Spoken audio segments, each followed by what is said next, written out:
पौराणिक समय कुरा हो।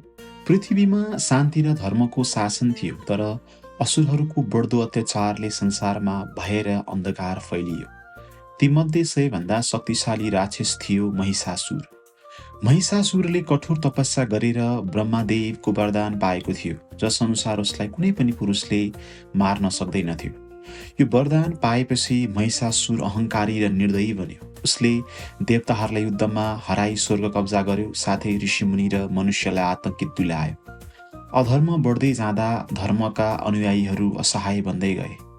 सबै देवताहरू ब्रह्मा, विष्णु र महादेव कहाँ पुगे। देवताहरू प्रार्थना गर्दै त्रिदेव सामु भन्न थाले, हे प्रभु, महिषासुरले हामीलाई स्वर्गबाट निकालिसकेको छ। मानव संसारमा पनि विनाश ल्याइरहेको छ। कृपया संसारलाई बचाउने केही उपाय गर्नुहोस्। त्रिदेवहरूले देवताहरूको पीडा सुनेर आँखा बन्द गरी आफ्नो तेज अर्पण गर्नुभयो। त्रिदेवहरूको तेज आकाशमा एकत्रित भई अद्भुत ज्योति प्रकट भयो। त्यो दिव्य ज्योतिबाट तेजमय स्वरूपमा आदिशक्ति माता दुर्गा प्रकट हुनुभयो। माता दुर्गा अलौकिक रूपकी हुनुहुन्थ्यो। उहाँका अनुहार शिवको तेजबाट, बाहु विष्णुको तेजबाट, पाखुरा ब्रह्माको तेजबाट बनेका थिए। अन्य देवताहरूले पनि आफ्नो आफ्नो शक्ति उहाँलाई अर्पण गरे।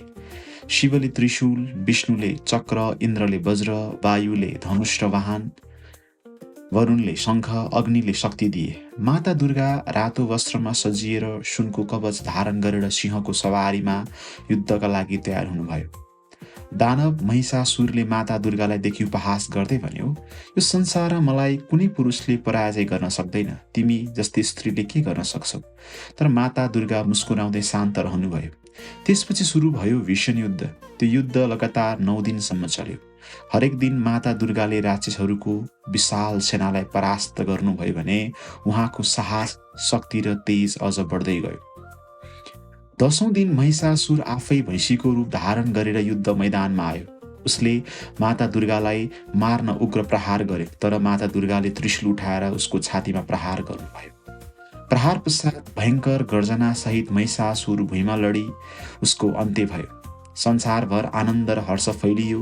देवताहरूले शङ्ख र घण्टी बजाए, फूल वर्षाए र जयघोष गरे। जय दुर्गा माता भन्दै खुसी प्रकट गरे। त्यस दिनलाई धर्मको विजयको प्रतीक मान्दै 10औं दिनलाई विजयादशमी अर्थात् दशैं भनेर मनाइन्छ। त्यसअघि भएका 9 दिनलाई नवरात्र भनेर दुर्गा माताको पूजा र आराधना गरिन्छ।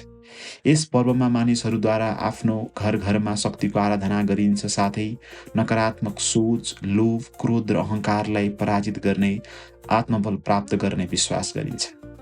माता दुर्गा शक्ति, साहस र धैर्यको प्रतीक हुन्। उहाँले देखाउनु भयो कि सत्य र धर्मको रक्षा गर्न नारी शक्ति पनि सबैभन्दा बलियो बन्न सक्छ। जब संसारमा अधर्म र अन्धकार बढ्छ, तब धर्म र न्यायको रक्षा गर्न मातृशक्ति प्रकट हुन्छ। त्यसैले दुर्गा पूजा र दशैँलाई विजय, आत्मबल र आशाको पर्वको रूपमा मनाइन्छ। धन्यवाद।